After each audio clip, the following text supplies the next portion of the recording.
ఒకప్పుడు ఒక చిన్న గ్రామంలో హెత్విక్ అనే జిజ్ఞాసగల బాలుడు ఉండేవాడు.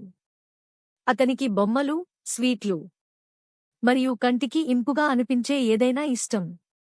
కాని అతని తండ్రి ఎప్పుడూ చెట్ల మీద డబ్బు పెరగదు అని ఎందుకు అంటాడో అతనికి నిజంగా అర్థం కాలేదు. ఒకరోజు ఉదయం హేత్విక్ ఒక మామిడి చెట్టు కింద మెరిసే నాణెం కనిపెట్టాడు. అబ్బబ్బో అని ఆశ్చర్యంగా అరిచాడు. వెంటనే పరిగెత్తి మిఠాయి దుకాణానికి వెళ్లాడు. ఆ నాణెంతో మొత్తం మిఠాయిలు కొనేశాడు.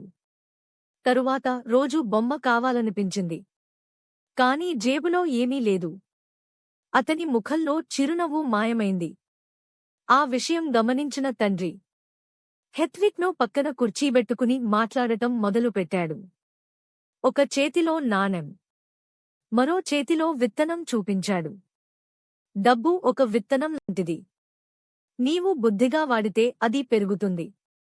కాని నీవు అన్ని విత్తనాలు ఇవాళే వేసేస్తే రేపటికి ఏమీ మిగలదు. తరువాత రోజు హేత్విక్కు ఒక ఆలోచన వచ్చింది. అతను ఇంటి పనుల్లో పాల్గొనడం ప్రారంభించాడు మరియు ఇచ్చిన నాణేలను దాచడం ప్రారంభించాడు.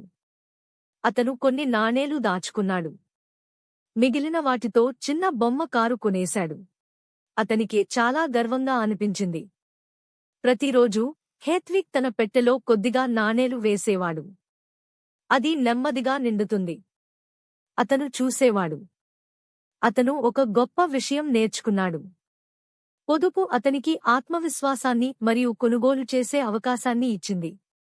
మరియు అది మిఠాయి కంటే తియ్యగా అనిపించింది. ఆ రోజు నుండి హేత్విక్ ఒక్క పొదుపును గౌరవించడం మొదలుపెట్టారు.